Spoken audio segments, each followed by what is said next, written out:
Hello दोस्तों, स्वागत है आपके अपने चैनल टेक फिजिक्स हजारीबाग में। मैं उमेश कुमार आज लेकर हाजिर हूँ जैक 2022 क्लास 12 फिजिक्स का मॉडल सेट पर। तो दोस्तों, सेट नंबर 4 का ये पहला सवाल, which one of the following is the unit of electric field. तो दोस्तों, इलेक्ट्रिक फील्ड का जो यूनिट होता है ये हम जानते हैं न्यूटन पर कूलम होता है। चूंकि फार्मूला होता है इलेक्ट्रिक फील्ड का एफ वाई क्यू, एफ का एसआई यूनिट न्यूटन और चार्ज का एसआई यूनिट कूलम। तो इसका राइट आंसर हो जाएगा दोस्तों न्यूटन पर coulomb. That is answer number D is correct. Next question, we when placed in ये यूनिफॉर्म फील्ड, ये डायपोल एक्सपीरियंसेस। जब कोई इलेक्ट्रिक डायपोल किसी यूनिफॉर्म इलेक्ट्रिक फील्ड में हो तो उस पर नेट फोर्स जीरो होते हैं, लेकिन कि इस पे जो टॉर्क लगेगा वो जीरो नहीं होगा, क्योंकि यहाँ फोर्स जितना इधर इस पे लगेगा उतना ही इधर लगेगा। अगर ये पॉजिटिव चार्ज है तो इलेक्ट्रिक फील्ड के एलोंग लगेगा, और ये फार्मूला ये फोर्स होता है F is equals to Q E, ये पॉजिटिव होगा दोस्तों। जबकि नेगेटिव चार्ज पे फोर्स इलेक्ट्रिक फील्ड के जस्ट अपोजिट डायरेक्शन में लगता है, ये होता है F is equals to minus Q E. ठीक है दोस्तों, तो इस इलेक्ट्रिक डायपोल पे जो नेट फोर्स होगा वो जीरो होगा, जबकि इसमें एक टॉर्क प्रोड्यूस होगा जो कि इस इलेक्ट्रिक डायपोल को रोटेट करना चाहेगा। तो इसका राइट आंसर हो जाएगा बी नंबर, ये torque. Right. So next question, two copper spheres of the same radius, one solid and other hollow are arranged are charged the same potential, which will have more charge। दोस्तों, यहाँ सवाल है कि दो sphere है, एक solid है और एक हॉलो है। तो ये हॉलो और सॉलिड, ये सॉलिड है और ये आपका हॉलो है, दोनों का रेडियस सेम है। तो दोस्तों, जो भी चार्ज हम इस पे देंगे, अगर मान लेते हैं कि क्यू चार्ज इस पे हम देते हैं, तो ये क्यू चार्ज ये पूरे सरफेस पे, इसके पूरे सरफेस पे यूनिफॉर्मली डिस्ट्रीब्यूट हो जाएगा। क्योंकि चार्ज का ये प्रॉपर्टी होता है कि किसी भी कंडक्टर पे अगर कोई चार्ज को आप रखते हो तो पूरा चार्ज उसके सरफेस पे यूनिफॉर्मली डिस्ट्रीब्यूट हो जाते हैं। दोस्तों, अगर वही चार्ज इसको हम सॉलिड पे देते हैं तो इस सॉलिड के सरफेस पे भी सारा चार्ज यूनिफॉर्मली डिस्ट्रीब्यूट हो जाएगा। तो दोस्तों, इसका क्या राइट आंसर होना चाहिए? तो इसका राइट आंसर होना चाहिए both will have an equal charge. दोनों पे क्या होंगे? इक्वल चार्ज होंगे दोस्तों। ठीक है, तो इसका राइट आंसर हो जाएगा आपका सी नंबर। राइट। चलते हैं नेक्स्ट क्वेश्चन की तरफ। नेक्स्ट क्वेश्चन है, ये Gaussian sphere encloses an electric dipole within it, full stop, the total flux across the sphere is. दोस्तों, अगर कोई हॉलो स्फीयर है, एक गॉसियन सरफेस है, ठीक है, इस गॉसियन सरफेस के अंदर कोई इलेक्ट्रिक डायपोल रखा है, एक प्लस चार्ज और एक माइनस, प्लस क्यू और एक माइनस क्यू। राइट, एक प्लस क्यू और एक माइनस क्यू चार्ज रखा हुआ है। तो इस गॉसियन सरफेस के अंदर से जो नेट फ्लक्स जो इंक्लोज होगा, जो नेट फ्लक्स कट करेगा, वो क्या होगा दोस्तों? क्योंकि पॉजिटिव चार्ज की वजह से फील्ड बाहर की तरफ होता है और नेगेटिव चार्ज की वजह से फील्ड अंदर की तरफ होता है। तो जितना इलेक्ट्रिक फ्लक्स बाहर जाएगा उतना ही इलेक्ट्रिक फील्ड फ्लक्स अंदर जाएगा। तो इस गॉसियन सरफेस जो इंक्लोज कर रहा है चार्ज को, इस चार्ज की वजह से नेट फ्लक्स जो होगा वो आपका वो जीरो होगा। तो इसका राइट आंसर हो जाएगा आपका डी नंबर। नेक्स्ट क्वेश्चन की तरफ चलते हैं। नेक्स्ट क्वेश्चन है, ये soap bubble is given negative charge then its radius. देखिए दोस्तों, अगर कोई शो बबल है, अगर इस पे आप पॉजिटिव चार्ज देते हो या फिर नेगेटिव चार्ज देते हो, जैसे इस पे चार्ज हम देते हैं तो चार्ज ये यूनिफॉर्मली डिस्ट्रीब्यूट हो जाता है, इसके सरफेस पे, इस शो बबल के सरफेस पे यूनिफॉर्मली डिस्ट्रीब्यूट हो जाता है। ठीक है, चाहे वो पॉजिटिव चार्ज हो चाहे वो नेगेटिव चार्ज हो। तो जब नेगेटिव चार्ज यूनिफॉर्मली इसके सरफेस पे डिस्ट्रीब्यूट होगा तो एक्चुअली होता क्या है कि नेगेटिव में एक रिपल्सन होता है। ये दोनों चाहते हैं कि हम एक दूसरे से दूर जाएं, एक दूसरे का शक्ल हम नहीं देखें। तो इसकी वजह से क्या होता है, इसका ये जो शो बबल है उसका रेडियस वो इंक्रीज कर जाता है, क्योंकि ये चार्ज इसी पे हैं और ये एक दूसरे से दूर होना चाह रहे हैं। तो दूर अंदर तो नहीं होंगे, ये बाहर ही होंगे। तो जिसकी वजह से क्या हो जाएगा, यहाँ पर इसका रेडियस इंक्रीज कर जाएगा। तो इसका राइट आंसर हो जाएगा दोस्तों इंक्रीजेस। राइट, इसका आंसर क्या हो जाएगा? B number, increases. ठीक है, नेक्स्ट क्वेश्चन देखते हैं। नेक्स्ट क्वेश्चन है question number 6, 2 point charge of +3 microcoulomb and -8 microcoulomb attract each other with a force of 1 newton. A charge of +5 microcoulomb is added to each of them, now the force will B.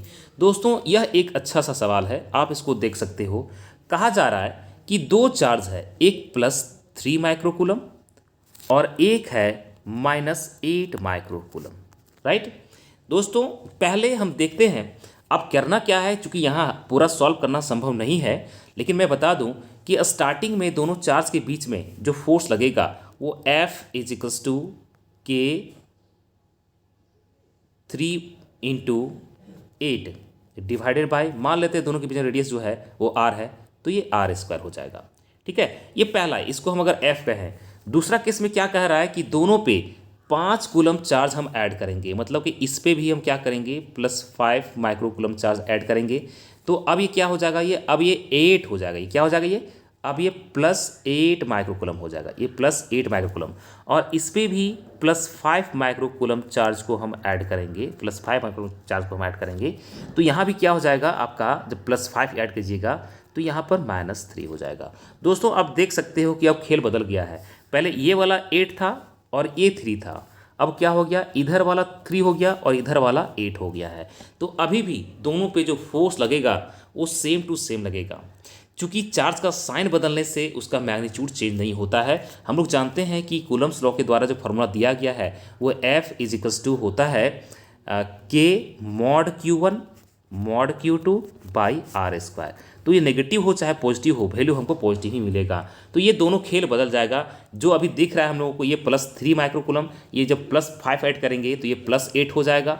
और ये जो अभी दिख रहा है हम लोगों को +8, जब -8 उसको अगर +5 ऐड करेंगे तो ये -3 हो जाएगा। मतलब कि साइन बदल जाएगा लेकिन मैग्नीट्यूड चार्ज का वही होगा। तो अभी भी फोर्स का वैल्यू वही होगा। दोस्तों आप चेक कर सकते हो, आपको मिलेगा आंसर। इसका राइट आंसर हो जाएगा ए नंबर 1 न्यूटन, जो कि अट्रैक्टिव होगा। चूंकि अब खेल बदल जाएगा, अब पहला वाला पॉजिटिव और सेकंड वाला आपका जो है नेगेटिव अभी भी रहेगा, लेकिन क्या होगा, साइन वही का वही रहेगा, सिर्फ मैग्नीट्यूड दोनों का बदल जाएगा और इंटरचेंज हो जाएगा। तो वैल्यू वही होगा, और एक पॉजिटिव है एक नेगेटिव है, तो दोनों के बीच में अट्रैक्शन फोर्स होगा। So right answer will be 1 newton attractive. Next question, ये parallel plate capacitor is charge and then the charging battery is disconnected, the plates are further separated, the potential difference between the plates will be. दोस्तों एक formula होता है, जैसा कि हम लोग जानते हैं कि C इज इक्वल्स टू ये Q टाइम्स V होता है। मतलब कि आप कह सकते हो कि आपका जो कैपेसिटर है, जितना ज़्यादा पोटेंशियल डिफरेंस को हम बढ़ाएंगे उतनी ज़्यादा क्या होगा, कैपेसिटेंस उसका इंक्रीज करेगा। मतलब कि C जो है डायरेक्टली प्रोपोर्शनल टू V है, और C का फार्मूला होता है ε0A/d। ε0A/d अगर कोई पैरेलल प्लेट कैपेसिटर है तो ये दोनों के बीच का जो कैपेसिटेंस जो होगा वो होता है C is equals to ε0A/d।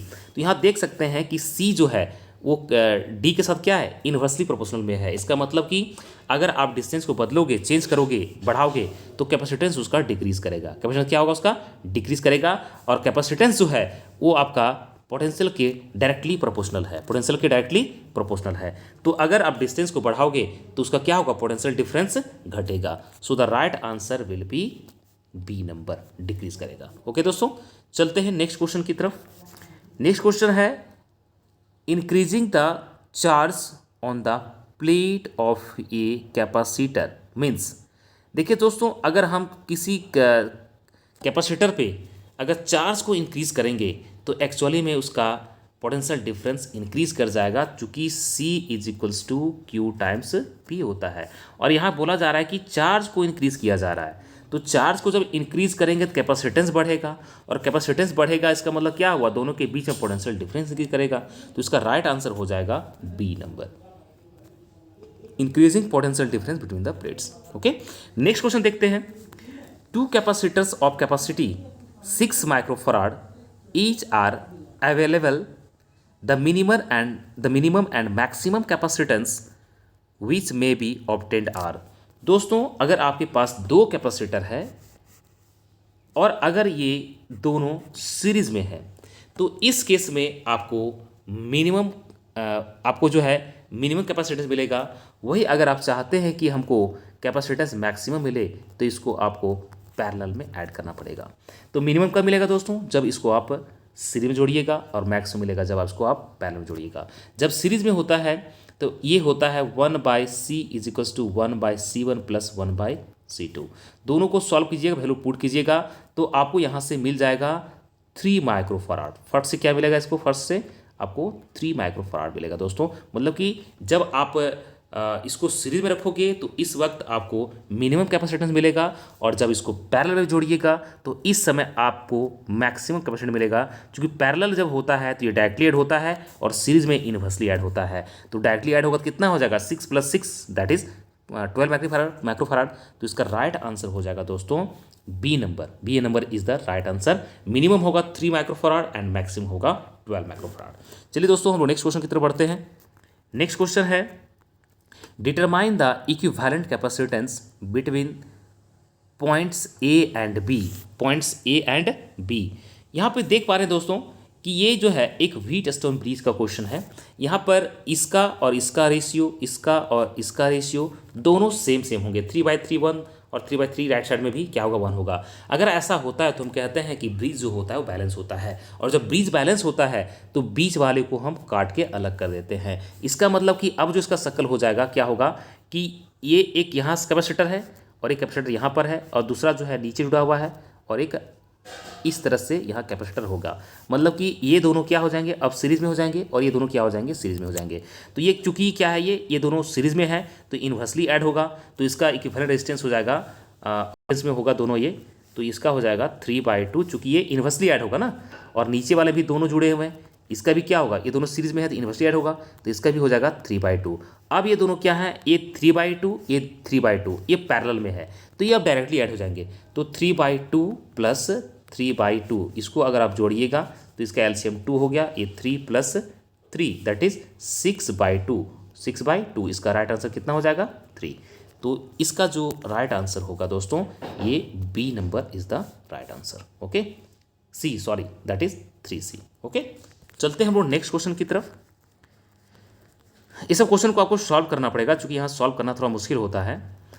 11 number question है if a dielectric be introduced between plates of a parallel plate capacitor then the value of its capacitance. दोस्तों जब कभी भी हम किसी कैपेसिटर के बीच में, किसी पैरेलल प्लेट कैपेसिटर के बीच में अगर हम डाइलेक्ट्रिक मीडियम को इंट्रोड्यूस करते हैं, डाइलेक्ट्रिक को इंट्रोड्यूस करते हैं, तो उसका कैपेसिटेंस इंक्रीज कर जाता है। चूँकि C = होता है K टाइम्स ε0 A/T। ठीक है, मतलब कि जितना ज़्यादा आपका K का वैल्यू, K जो है आपका डाइलेक्ट्रिक कांस्टेंट है, इंक्रीज करेगा, उतने ज़्यादा इसका कैपेसिटेंस का वैल्यू होगा। ठीक है, तो इसका राइट आंसर हो जाएगा इंक्रीजेस। ओके, इंक्रीज कर जाएगा। चलते हैं हम लोग नेक्स्ट क्वेश्चन की तरफ। Why is the Wheatstone bridge more accurate than other method of measuring resistances? दोस्तों यहाँ पे थोड़ा सा कन्फ्यूजन है, चूँकि ये Wheatstone bridge जो है एक नल मेथड ही है और ये क्रिचॉफ्स लॉ पर बेस्ड है। तो यहाँ दोनों ऑप्शन है, ये कन्फ्यूजन है कि हम कौन सा आंसर को हम कहें। आप लेकिन ये आप ए भी कह सकते हैं और बी भी कह सकते हैं, क्योंकि व्हीटस्टोन ब्रिज जो है ये नल मेथड है, और नल मेथड जो है व्हीटस्टोन ब्रिज का वो बेस्ड है किस पे? क्रिचॉफ्स लॉ पे बेस्ड है दोस्तों। तो इसका आंसर या तो ये होगा चाहे आप बी, चूँकि दोनों आंसर होगा। ठीक है, इसका आंसर दोनों होगा, तो थोड़ा सा यहाँ कन्फ्यूजन है। आप देख लीजिएगा, ऐसा ऑप्शन तो नहीं बनाना चाहिए, बट इसका दोनों आंसर सही होगा। बहुत लोगों का कहना होता है कि नहीं ये नल मेथड है। ठीक है, नल मेथड बोल सकते हैं, या फिर इसको हम क्रिचॉफ्स लॉ भी कहेंगे। ठीक है, चलिए नेक्स्ट क्वेश्चन की तरफ चलते हैं हम लोग।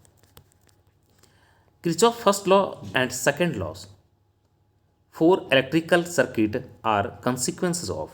ये बहुत रिपीटेड क्वेश्चन है दोस्तों। Kirchhoff फर्स्ट लॉ जो है वो चार्ज कंजर्वेशन होता है, सेकंड लॉ आपका एनर्जी कंजर्वेशन है होता है। तो इसका राइट आंसर क्या हो जाएगा दोस्तों? इसका राइट आंसर हो जाएगा conservation electric charge and energy, that is आपका 13 का जो आंसर हो जाएगा आपका बी नंबर होगा। ठीक है दोस्तों, चूँकि फर्स्ट लॉ आपका चार्ज कंजर्वेशन, सेकंड लॉ आपका energy conservation, so the right answer will be B number. Okay, next question. The length and radius of an electric resistance of a certain wire are double simultaneously then. देखिए दोस्तों, अगर कोई भी wire है उसका आप इसका रेडियस को आप इंक्रीज करते हो, ठीक है, ये लेंथ और रेडियस दोनों को क्या किया जा रहा है, डबल किया जा रहा है। दोनों क्या किया जाए दोस्तों, डबल किया जा रहा है। आप इसको सॉल्व कर सकते हो, मैं बता दूं इसका फार्मूला क्या होता है।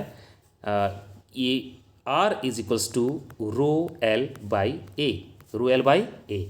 तो स्टार्टिंग में चूंकि हम मान लेते हैं कि ये स्टार्टिंग का केस है और बाद में बोला जा रहा है कि ये डबल किया जा रहा है, ठीक है। क्या किया जा रहा है, रेडियस को भी आपका डबल किया जा रहा है। तो मान लेते हैं कि सेकंड टाइम में जो रेजिस्टेंस होगा वो आर डैश है, तो ये हो जाएगा rho into two L, rho into two L, और रेडियस को भी डबल किया जा रहा है, ठीक है। तो यहाँ रेडियस को अगर डबल करेंगे तो एक्चुअली में एरिया इसका जो है वो आपका 4 टाइम्स हो जाएगा। क्या होगा दोस्तों, ये 4 टाइम्स इंक्रीज कर जाएगा। इसका रेडियस को आप चेक कर सकते हो, जो पाई आर स्क्वायर, आर यहाँ पे 2 टाइम्स इंक्रीज हो जा रहा है तो 4 पाई आर स्क्वायर हो जाएगा। तो रेडियस इसका जो एरिया जो होगा वो 4 टाइम्स इंक्रीज कर जाएगा। आप दोनों को डिवाइड कीजिए, तो यहाँ से डिवाइड करने के बाद आपको आर डैश मिलेगा। आर डैश जो होगा वो पता चलेगा कि ये जो है आर डैश ये पहले का आधा हो गया है। पहले का क्या हो गया, ये आधा हो गया, मतलब r/2 हो जाएगा। और जबकि इसका रेजिस्टिविटी में किसी प्रकार का कोई चेंजिंग नहीं होगा, ठीक है दोस्तों। तो इसका राइट आंसर क्या हो जाएगा, इसका राइट आंसर हो जाएगा आपका बी नंबर। बी नंबर कह रहा है resistance will be halved and a specific resistance will remain unchange. मतलब कि इसका पहला अगर रेजिस्टेंस पहले अगर आर था तो अब जो हो जाएगा वो r/2 हो जाएगा, जबकि उसका रो का वैल्यू जिसको हम कहते हैं स्पेसिफिक रेजिस्टेंस, ये मटेरियल पे डिपेंड करता है, ये चेंज नहीं होगा, ठीक है। तो right answer will be B number. चलते हैं नेक्स्ट क्वेश्चन की तरफ। नेक्स्ट क्वेश्चन है the resistance in ohm in the 4 arms of Wheatstone bridge are as follows, in which case the bridge is balanced. देखिए दोस्तों, ये ब्रिज को balance होने के लिए अभी अभी हमने डिस्कस किया कि ये अगर ये ब्रिज है, ठीक है, ऐसे व्हीटस्टोन ब्रिज होता है, यहाँ पे ऐसे होता है। तो अगर ब्रिज को बैलेंस होना है, ब्रिज को अगर बैलेंस होना है तो ये वाले और ये वाले दोनों का रेशियो सेम होना चाहिए। इसका और इसका दोनों का रेशियो क्या होना चाहिए, सेम टू सेम होना चाहिए। अगर इसका ये दोनों का रेशियो और ये दोनों का रेशियो अगर बराबर है तभी क्या होगा, ब्रिज आपका बैलेंस होगा। तो ये कौन सा केस हो सकता है, तो हमको साफ साफ दिख रहा है, ज़्यादा मलाने की जरूरत है नहीं। यहाँ पे ये आपका ये लिखा हुआ यहाँ पर सब में ये बी भी लिख दिया है। ये जो है आपका आंसर जो हो जाएगा आपका ये डी होना चाहिए था, यहाँ पर ये थोड़ा गलती किया हुआ है, कोई बात नहीं। तो ये 4 4 4, ठीक है, ये आपका राइट आंसर हो जाएगा। अगर ऐसा होगा तो आपका व्हीटस्टोन ब्रिज जो होगा वो बैलेंस होगा। चलते हैं हम लोग नेक्स्ट क्वेश्चन की तरफ। नेक्स्ट क्वेश्चन आपका है, नेक्स्ट क्वेश्चन हमको दिख रहा है क्वेश्चन नंबर 16। ये है कि ये wire P is half the diameter and half the length of a wire Q of similar material, the ratio of resistances of P to that of Q। दोस्तों ये पिछले बार भी एक हमने क्वेश्चन सॉल्व किया था। इसमें होता क्या है कि मान लेते हैं कि ये मेरा Q वायर है, क्या है ये Q। तो ये Q वायर का लेंथ को हम L बोलते हैं और उसका रेडियस को हम, लेंथ को L और रेडियस को हम R कहते हैं, ठीक है।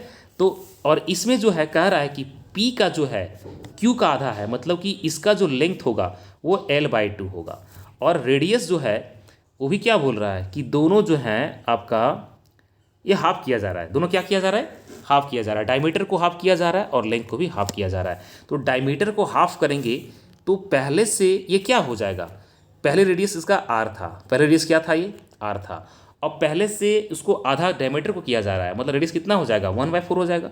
तो इस समय जो रेडियस हो जाएगा उसको R डैश अगर हम कहें तो पहले का ये R/4 हो जाएगा। पहले क्या हो जाएगा, ये R/4 हो जाएगा, ठीक है। और ये इसको जो है स्टार्टिंग का जो अगर हम डायमीटर D कहें तो इसका डायमीटर इसका रेडियस क्या हो जाएगा, R/2 होगा, है कि नहीं। इसका R/2, जहाँ की इसका रेडियस हो जाएगा P का, वो R/4 हो जाएगा। दोनों कंडीशन को लगाइएगा। इसमें लगाएंगे हम R इज इक्वल्स टू, इसको R डैश कहें तो ये रो L/A, रो L/A, ठीक है। और इसमें भी कहेंगे हम R is equals to rho L/A। ये दोनों का ए का वैल्यू जो होगा πr², इसमें R का, इस केस में R का वैल्यू पुट करेंगे R/4 और इस केस में R का वैल्यू पुट करेंगे R/2, मतलब πr²। ये दोनों को डिवाइड कीजिएगा। डिवाइड करने के बाद आपको रेशियो मिलेगा। आपको रेशियो जो मिलेगा मैं बता दूं, मैंने सॉल्व किया अभी इसको।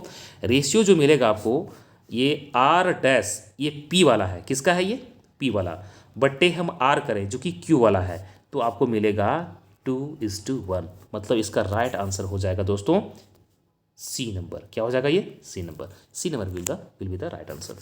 सो चलते हैं हम नेक्स्ट क्वेश्चन की तरफ। क्वेश्चन नंबर है, ये क्वेश्चन नंबर 17। क्वेश्चन नंबर क्या है दोस्तों? 17। For ohmic conductor the drift velocity Vd and the electric field E applied across it are related as. दोस्तों हम जानते हैं कि ड्रिफ्ट वेलोसिटी जो होता है वो डायरेक्टली प्रोपोर्शनल होता है अप्लाइड एक्सटर्नल इलेक्ट्रिक फील्ड। ठीक है, तो इसका राइट आंसर हो जाएगा, कौन सा आंसर हो जाएगा? इसका राइट आंसर हो जाएगा दोस्तों, इसका राइट आंसर हो जाएगा बी नंबर। ठीक है, नेक्स्ट क्वेश्चन की तरफ चलते हैं हम लोग। कह रहा है कि an external resistance R is connected to a cell of internal resistance small r. The current in the circuit is maximum. देखिए दोस्तों, अगर कोई सेल है, सेल ऐसे होता है और यहाँ पर इंटरनल रेजिस्टेंस ऐसे होता है। ठीक है दोस्तों, और ये बाहर में एक एक्सटर्नल रेजिस्टेंस जुड़ा होता है। आप चाहते हो कि इस सर्किट में मैक्सिमम करंट फ्लो करे, तो क्या करना होगा? रेजिस्टेंस को घटाना होगा। क्या करना होगा दोस्तों? रेजिस्टेंस को घटाना होगा। तो यहाँ पे सेल में तो यहाँ पर इंटरनल रेजिस्टेंस होता ही होता है। तो आप कर क्या सकते हो? जो इंटरनल रेजिस्टेंस आपका आर है, इसको हम जीरो कर सकते हैं। मतलब मैक्सिमम कितना, मैक्सिमम कम से कम कितना कर सकते हैं? इसको हम जीरो कर सकते हैं। तो क्या होगा? इस सर्किट में आपका मैक्सिमम करंट फ्लो करेगा। ठीक है, तो इसका राइट आंसर क्या हो जाएगा? आपका डी नंबर। ठीक है, नेक्स्ट क्वेश्चन। ये प्रोटॉन इंटर्स ये uniform magnetic field of 5 tesla with velocity 4 × 10⁻7 metre per second at right angles to the field. The magnetic force acting on the proton is, यहाँ पे प्रोटॉन पे charge दिया हुआ है 1.6 × 10⁻⁻19 कूलम। दोस्तों ये हम जानते हैं, बड़ा बेसिक सा सवाल है कि किसी मैग्नेटिक फील्ड में अगर कोई चार्ज पार्टिकल परपेंडिकुलरली इंटर करता है तो उस पर मैग्नेटिक फोर्स लगता है F = QVB sin theta, QVB sin theta. तो इस समय थीटा का वैल्यू कितना लेंगे हम? 90 लेंगे। ठीक है, 90 लेंगे और Q का वैल्यू दिया हुआ है, Q का वैल्यू दिया हुआ है यहाँ पर 1.6 × 10⁻⁻19।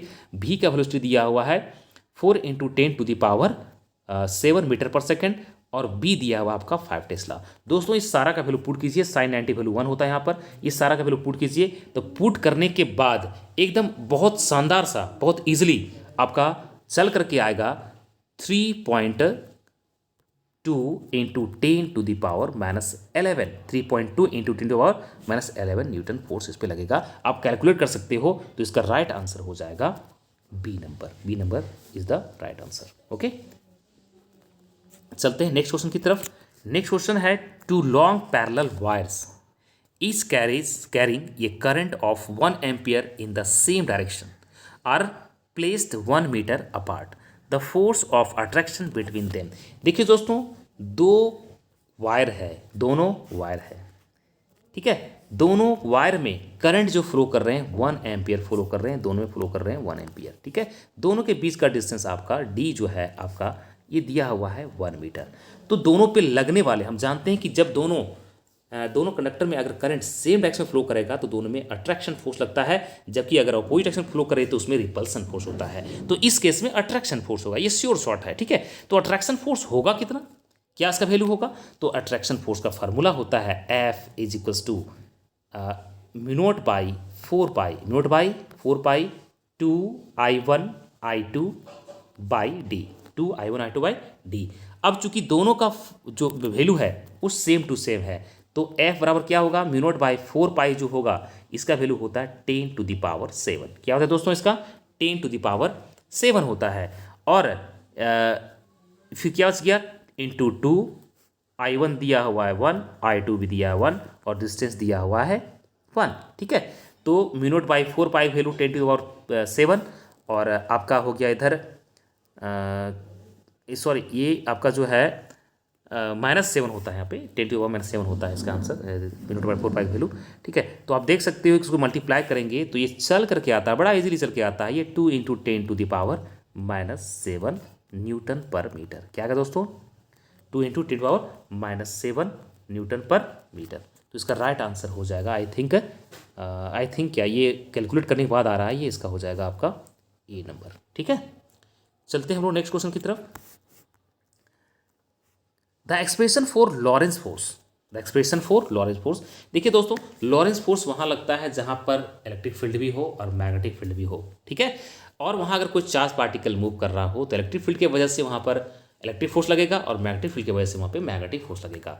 तो वो एक्सप्रेशन दोनों को हम एक बार अलग अलग से लिखते हैं। F is equals to Lorentz force जो होता है वो आप बोलते हैं q E plus q M, मतलब electric force plus magnetic force. ये इलेक्ट्रिक फोर्स होता है क्यू ई और मैग्नेटिक फोर्स होता है क्यू भी क्रॉस बी, क्यू भी cross B.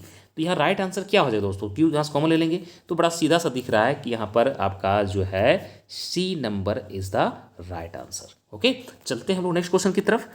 To parallel conductors carrying current in the same direction will. देखिए दोस्तों, एक कई बार रिपीट किया जा रहा है, मैं बार बार बता रहा हूँ कि अगर किसी कंडक्टर में सेम डायरेक्शन में करंट फ्लो कर रहा है, अट्रैक्ट ईच अदर। क्या होगा दोस्तों इसका, अट्रैक्ट ईच अदर। ओके, चलते हैं नेक्स्ट क्वेश्चन की तरफ। विच of the following is not the unit of magnetic induction.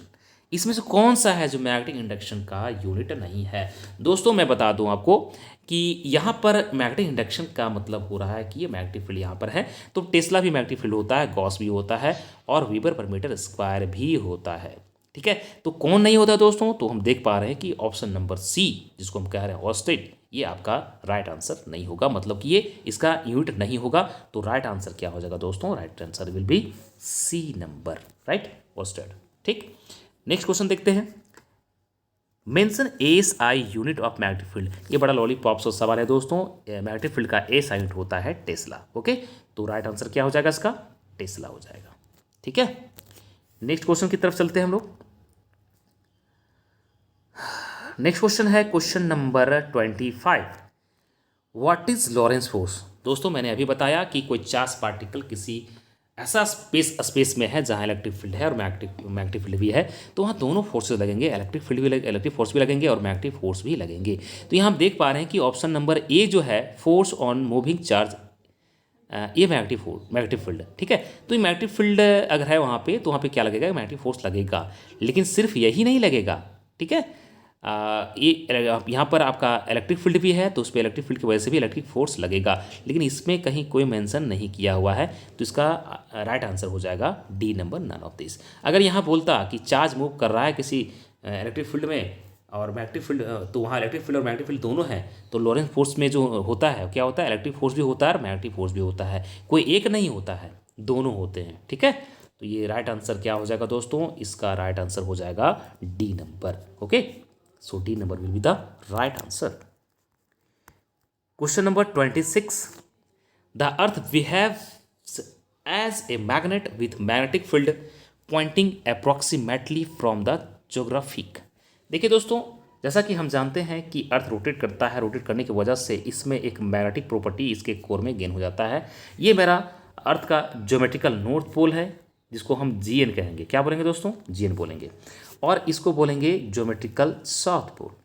तो एक्चुअली में यहाँ पर देखा गया ऐसा कि अर्थ जो है, अर्थ के अंदर जो मैग्नेटिक फील्ड जो बिहेवियर है, अर्थ का अंदर जो मैग्नेटिक फील्ड है जो बिहेव कर रहा है, ठीक है, वो कुछ क्या कर रहा है कि आपका ये ज्योग्राफिकल एक्सिस है, उससे कुछ एंगल बना करके एक मैग्नेटिक एक्सिस बन रहा है यहाँ पर, जो मैग्नेट एक अर्थ मैग्नेट, जिसको अर्थ मैग्नेट कहते हैं हम लोग, वो कुछ 11.3 के आसपास कुछ एंगल बनाता है यहाँ पर दोनों के बीच में। ठीक है दोस्तों, तो यहाँ एक्चुअली में जिधर अर्थ का ज्योमेट्रिकल नॉर्थ पोल है उधर अर्थ मैग्नेट का मैग्नेटिक साउथ पोल होता है। तो इधर इस डायरेक्शन में मैग्नेटिक साउथ पोल और इधर जो होगा आपका मैग्नेटिक नॉर्थ पोल होगा। ठीक है दोस्तों, तो इसका राइट आंसर क्या हो जाएगा, इसका राइट आंसर होगा साउथ टू नॉर्थ। क्या होगा दोस्तों, साउथ टू नॉर्थ। ठीक है, चलिए नेक्स्ट क्वेश्चन देखते हैं हम लोग। The strength of earth magnetic field is. देखिए दोस्तों, अर्थ का बनावट एक जैसा नहीं है हर जगह पे, जिसके वजह से अर्थ मैग्नेटिक फील्ड का जो इंटेंसिटी होता है वो जगह जगह पर वेरी करता है। तो इसका राइट आंसर हो जाएगा D number, vary from place to place on the earth surface. Okay, next question. Which of the following is responsible for earth magnetic field. अभी मैंने बताया कि अर्थ जो है मैग्नेट की तरह एक बिहेव करता है, ये होता है due to rotational motion of earth. Rotation, earth जो है अपने एक्सिस पे रोटेट करता है। इस अर्थ के अंदर में मोल्टेन मैटर होता है, जिसके अंदर जो है मैग्नेटाइजेशन एक गेन कर जाता है, एक मैग्नेट की तरह बिहेव करता है। तो इसका राइट आंसर हो जाएगा रोटेशनल मोशन। ठीक है दोस्तों, तो right answer will be C, that is rotational motion of earth. Next question, that is 29 number. Which of the following independent quantities is not used to specify the Earth's magnetic field? देखिए दोस्तों, अर्थ magnetic field जो है उसको major करने के लिए हम तीन एलिमेंट्स उसका यूज़ करते हैं। पहला होता है एंगल ऑफ डेक्लिनेशन, दूसरा होता है एंगल ऑफ डीप, और तीसरा होता है horizontal component of earth's total magnetic field. इसका मतलब ए बी सी ये तीनों होगा, कौन सा नहीं होगा? तो डी नंबर नहीं होगा दोस्तों, ठीक है। तो इसका राइट आंसर हो जाएगा डी नंबर। नेक्स्ट क्वेश्चन देखते हैं हम। नेक्स्ट क्वेश्चन क्या है कि the magnetic flux linked with a coil of N turns of area of cross section A held with its plane parallel to field B is. देखिए दोस्तों, एक यहाँ पर कोई क्वाइल है, ऐसा कोई इस तरह का एक क्वाइल है जिसका सरफेस ये क्या होगा, इसका सरफेस इसी पे होगा, ठीक है। और इसी के अलोंग कोई इलेक्ट्रिक फील्ड मैग्नेटिक फील्ड है, इसी के अलोंग क्या है, कोई मैग्नेटिक फील्ड है। तो मैग्नेटिक फ्लक्स कब कट करता है? जब फील्ड लाइन इससे होकर के गुजरता है, किसी क्रॉस सरफेस से होकर के गुजरता है। लेकिन यहाँ तो जब इसके पैरेलल रखा हुआ है तो ऐसा नहीं कि इलेक्ट्रिक फील्ड ऐसे आएगा और इसे घोष करके निकलेगा, ऐसा बिल्कुल भी नहीं होगा। वो क्या करेगा, सीधा निकल जाएगा, कोई भी मैग्नेटिक फील्ड लाइन इससे क्रॉस नहीं करेंगे।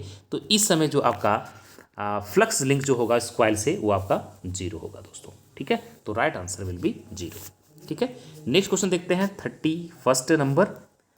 The role of inductance is equivalent to.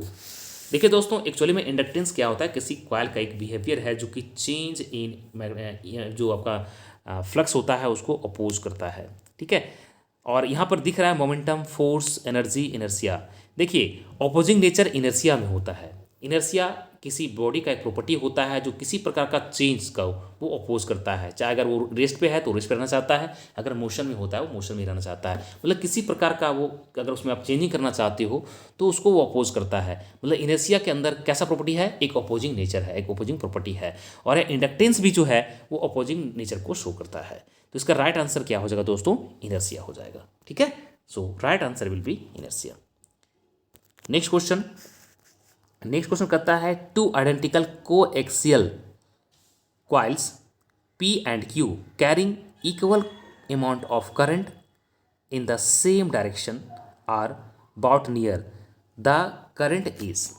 देखिए दोस्तों, यहाँ बोला जा रहा है कि आपका दो कॉइल है, दोनों कोएक्सियल रखा हुआ है। दोनों क्या है, मान लीजिए एक एक्सिस है, एक कॉइल P है और एक कॉइल Q है।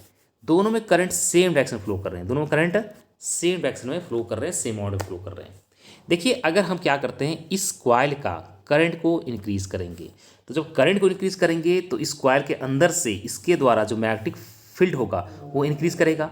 और ये मैग्नेटिक फील्ड क्या करेगा, सेकंड वाले जो क्यू कॉइल है उसको कट करेगा। उसको क्या करेगा, कट करेगा। चूंकि ये वेरी करेगा तो मैग्नेटिक फील्ड भी क्या करेगा, वेरी करेगा। और मैग्नेटिक फील्ड जो वेरी कर रहा है वो इसको वेरिंग मैग्नेटिक फील्ड इसको कट कर रहा है। तो इस क्यू कॉइल में एक ईएमएफ जनरेट होगा, ठीक है, एक ईएमएफ जनरेट होगा। और जिस वजह से ईएमएफ जनरेट हो रहा है उसको क्या करेगा, ये अपोज करेगा। क्या करेगा, ये अपोज करेगा। तो इसमें अगर करंट बढ़ेगा तो इसको अपोज करने क्या करना पड़ेगा, इसको अपोजिट डायरेक्शन में करंट इंड्यूस्ड करना पड़ेगा, इसको अपोज करने के लिए, पी को अपोज करने के लिए, ठीक है। तो दोस्तों अगर हम देखें कि अगर पी में इंक्रीज करेगा तो पी क्यू क्या करेगा, डिक्रीज करेगा। चूंकि एक अपोजिट डायरेक्शन में ईएमएफ यहाँ पे इंड्यूस होगा और इसमें एक करंट इंड्यूस होगा अपोजिट डायरेक्शन में। तो इसका राइट आंसर क्या हो जाएगा, P increases while Q P increases while in Q decreases. तो इसका राइट आंसर हो जाएगा ए नंबर। जब P में इंक्रीज करेगा तो Q में क्या करेगा, डिक्रीज करेगा due to induced current, okay. So next question 33, direction of current induced in a wire moving in a magnetic field is found using. देखिए दोस्तों, अगर किसी मैग्नेटिक फील्ड में अगर कोई कंडक्टर ऐसे रखा हुआ और वो इस तरह से मूव कर रहा है तो इस कंडक्टर में करंट जो इंड्यूस्ड होगा वो किस डायरेक्शन में होगा, उसको फाइंड करने के लिए हम लोग Fleming right hand thumb rule का यूज़ करते हैं, ठीक है। तो राइट हैंड रूल हम लोग यूज़ करते हैं फ्लेमिंग का। तो क्या आंसर हो जाएगा इसका, आंसर हो जाएगा इसका बी नंबर, ठीक है दोस्तों। चलते हैं नेक्स्ट क्वेश्चन की तरफ। नेक्स्ट क्वेश्चन है Lenz's law is a consequence of the law of conservation of. ये लेंजेस लॉ जो है ये कंसिक्वेंसेस है कंजर्वेशन ऑफ एनर्जी।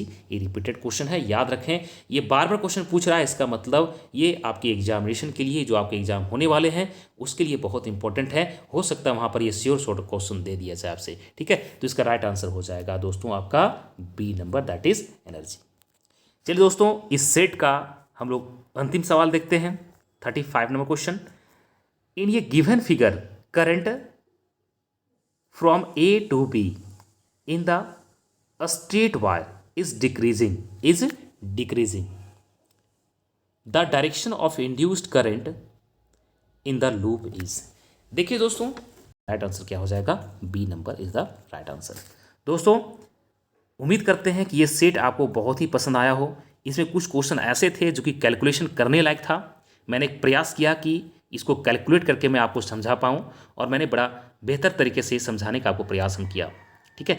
तो आगे देखते, आगे हम लोग फिर मिलते हैं नेक्स्ट वीडियो में। तब तक के लिए जय हिंद, जय भारत।